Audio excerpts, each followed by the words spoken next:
Imagine walking into a coffee shop, expecting an awkward blind date, only to find a woman in a wheelchair, on the verge of tears, begging you to leave before you reject her. What happens next will not only surprise you, it'll make you rethink everything about love, loss, and second chances. Stay tuned for a story that'll touch your heart in ways you never saw coming. It was a cold October afternoon when Torrin Gray walked into the Meadowlark Cafe in Portland, the air crisp with autumn's chill. He had arrived early, expecting to meet a woman his best friend Stellan had set him up with. Torrin had tried to dodge the blind date idea for weeks, but Stellan's persistence had worn him down. His hands were sweaty, his heart racing, not from excitement, but from the anxiety of meeting someone new after so many years of being alone. When the door opened, he wasn't prepared for what he saw. A woman in a wheelchair rolled in, her eyes scanning the room, then landing on him. Her expression changed in an instant, like a wave crashing over her, the look of shock turning into visible devastation. She froze in the doorway, her breathing rapid, her chest rising and falling with the weight of something unsaid. Torrin stood instinctively, offering a small wave, but the woman, Vader Brooks, didn't move. She was shaking, her face red with emotion, and before Torrin could take another step, she started signing, her movements sharp and frantic. It was clear that something had gone horribly wrong. "Did Stellan tell you?" She signed desperately, tears already streaming down her face. "Did he tell you about me?" Torrin, confused and unsure of what to do, signed back slowly, trying his best to match her intensity. "He said he knew someone special. That's all." Vader's bitter laugh was like a dagger in the air. "Of course," she signed, more frantic now. "Of course he lied. He said you'd understand. He said you were just like me." Torrin stood frozen. The weight of her words hit him like a ton of bricks, and in that moment, everything changed. His simple blind date had turned into something much more complicated, something he wasn't prepared for. But he knew one thing: he wasn't going to walk out. Vader's hands were trembling now, and Torrin could barely follow the signs. Her pain was raw. It was loud, even though she wasn't speaking a word. "Just go," she signed, her voice shaky, barely audible, even in the silent cafe. "Save us both the embarrassment. I've been through this before, the forced politeness, the all-pretend-to-care routine. I can't do it again." Tears streamed down her face, and the room had gone quiet, people staring, unsure of what was happening, but Torrin couldn't focus on them. All that mattered was Vader. He didn't want to be another person who pretended to care. Not again. Not after everything he had been through. Torrin took a deep breath and made a decision. With gentle hands, he pulled out the chair across from her and sat down slowly. He kept his gaze on her, steady, unflinching. Then he began to sign. "You're right," he signed, his movements slow and deliberate. "Stellan didn't tell me everything. But I'm not here out of pity, and I'm not leaving." Vader's hands froze in midair, her eyes wide with confusion. "Why? Why would you stay?" she signed. Torrin paused, looking at her with a softness she hadn't expected. "Because I know what it's like to be set up by well-meaning friends who think they know what you need. I know what it's like to be treated like you're broken, like you need fixing. And I know how exhausting it is, how painful it is to feel like no one actually sees you."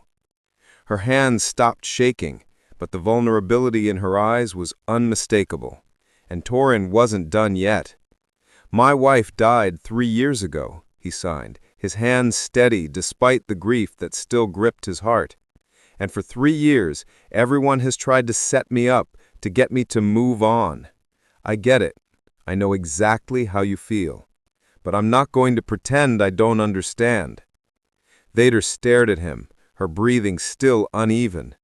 And then something shifted in her expression, just the slightest change, but enough to make Torrin feel like he was finally getting through to her. He wasn't going to run. He wasn't going to walk out like everyone else. He would stay, not because he had to, but because he wanted to. Vader wiped her face, trying to compose herself, but her tears didn't stop. For the first time since the meeting had started, she signed slower, more carefully. "I thought you'd look at me and run," she signed, her voice still shaky. "When I saw you, I thought you weren't like me. And now I see you're just another setup." Torrin smiled gently, trying to break the ice. "Well, you're right. I was nervous too." He paused and then signed, "I haven't been on a date in 3 years. My daughter helped me pick out this shirt." Vader's eyes softened, a small smile tugging at her lips.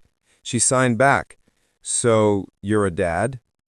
Torrin nodded, showing her a picture of his daughter, Amalia, with her wild curls and gap-toothed grin, holding up a papier-mâché volcano. "She's my entire world. She's learning ASL too, but she's still a little rusty." Vader studied the picture, her expression shifting from sadness to something softer, more understanding.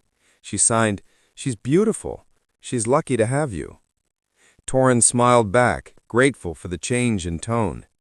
"I'm the lucky one, but I didn't come here to talk about me." He leaned forward, his voice steady, his hands calm. "I want to understand you, if you'll let me." For the first time, Vader's hands didn't tremble when she signed. Maybe I could let you," she signed, her eyes meeting his with a quiet vulnerability. The moment stretched between them, raw but real. Neither of them had expected this to happen, but something inside both of them was shifting. As they sat in the cafe, the conversation deepened. Torrin listened as Vader explained her life before the accident.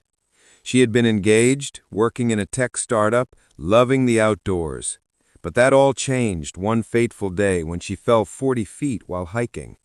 The trauma had left her paralyzed, and her hearing had deteriorated over time. But the most painful loss had come from Andrew, the man she thought she would marry, who left her when she needed him the most. "I thought he loved me," she signed, her hands slow, deliberate. "But he couldn't handle it.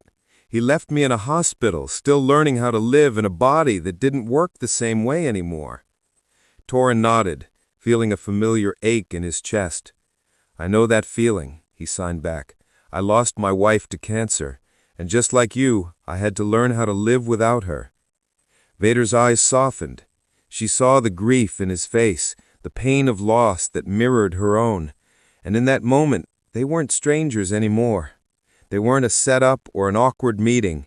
They were two people, both broken in different ways, but willing to open up to each other. The connection they had formed in that one cafe was just the beginning. Over time, they learned more about each other, Torrin teaching Vader to cook, sharing laughs over flower-covered counters, and Vader teaching Torrin the world through the lens of her wheelchair, showing him how to truly see beyond the surface. They spent weekends with Torrin's daughter Amalia, who adored Vader and loved practicing ASL with her. One evening, Torrin took Vader to the Cedar Hills Rehabilitation Center, the very place where she had spent months of her life learning to adapt to her new reality. Standing in the quiet hallways, Vader touched the parallel bars she had once struggled with, memories flooding back. But this time, she wasn't alone.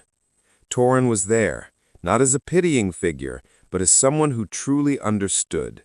Someone who cared, not because he had to, but because he wanted to. And in that moment, the weight of their shared experiences, the pain, the loss, melted away, leaving only the possibility of something new. If you enjoyed this story and want more heartwarming tales like this, don't forget to hit that like button and subscribe to the channel. Also, let us know your thoughts in the comments below. We'd love to hear from you. Thanks for watching, and we'll see you in the next one.